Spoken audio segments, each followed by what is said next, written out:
If you all watched my recent live stream, I briefly touched on a topic involving this 75-year-old white man who was brutally pushed to the ground by these terrorists in the Buffalo Police Department. And I only touched on it briefly, but I didn't go into complete detail. I talked about how, and you can see it in this picture, that he was pushed so hard to the ground that he started to bleed out of his head. And if you look beneath his head, you can see the blood coming out the side of his ears. Because remember, I said he started bleeding in the side of his ears, which indicates a brain injury. But recent updates have come through, and I'm recording this video on June 5th, 2020, where it said 57 Buffalo officers, terrorists, resigned from unit in protest over suspensions. Basically, what happened was they were trying to save these individuals' jobs, the ones who actually did the pushing, after they said they were getting fired. And these 57 terrorists stood with those two who did this to this man and decided to resign, all as a collective. That leads me to believe that these 57 right here have something on them.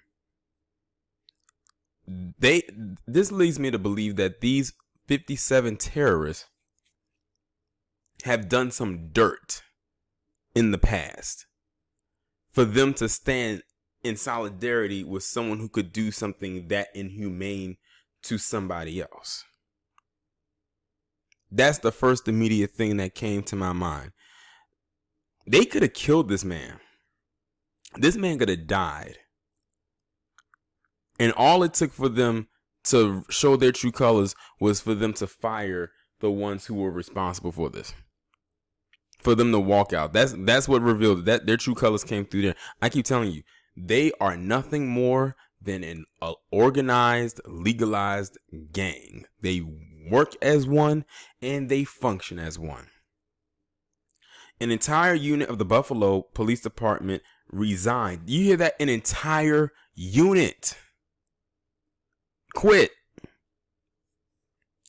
from their assignments Friday after two terrorists were suspended amid outcry over video showing terrorists shoving a 75-year-old man to the ground. Now, mind you, they were just suspended. They weren't even fired.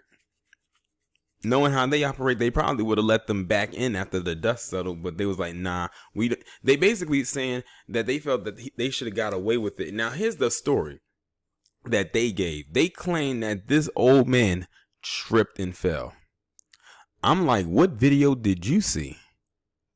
Because we clearly saw them take their hands and use all their force and push this man. Now, mind you, these individuals are younger, way younger than this man. He's probably old enough to be, some of them, their grandfather or great grandfather. They have this gear on and this strength that he doesn't have. And I think he was walking with a cane. So that's like a whale put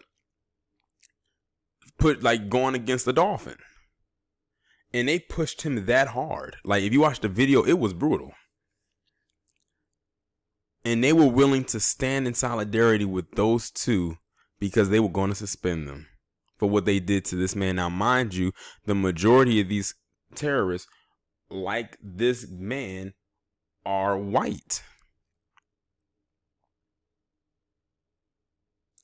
I'm telling you, I think that now, if you are a PC person and you happen to hear this video, they are starting to turn the tide on you. And I think I touched on that in my video.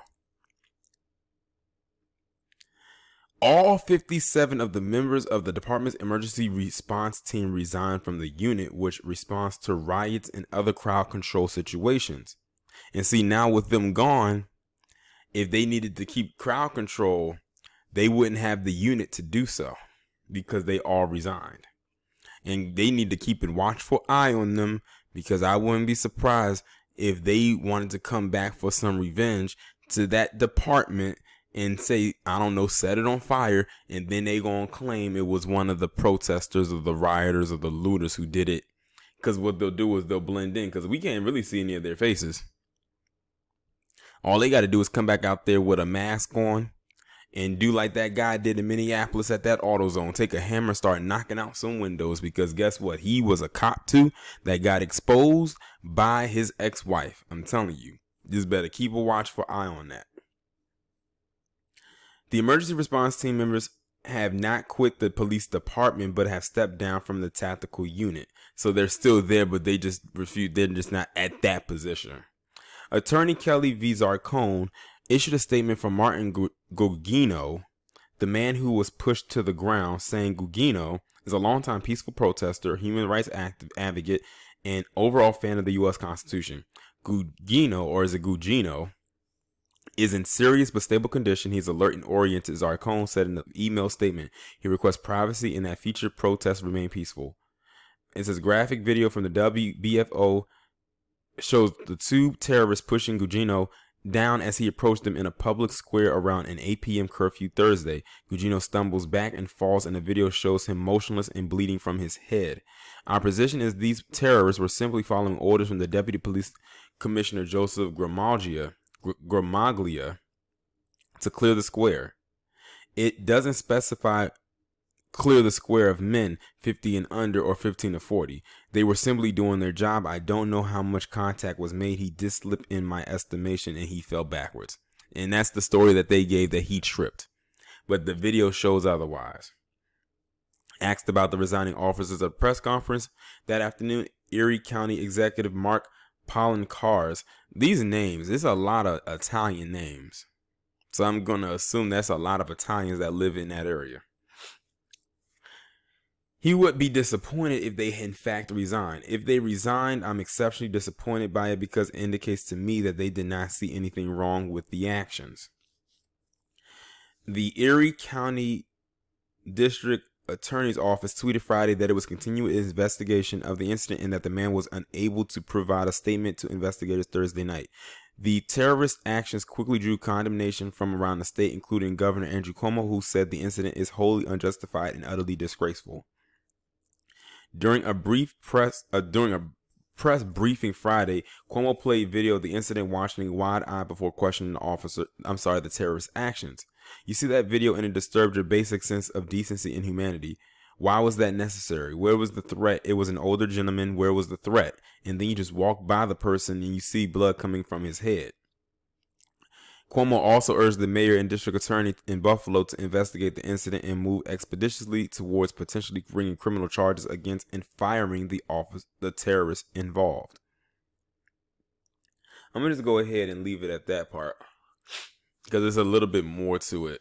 But you can pretty much clearly see that even, like I'm telling you, that blue wall, that's a high, thick shading wall right there. Good luck penetrating it.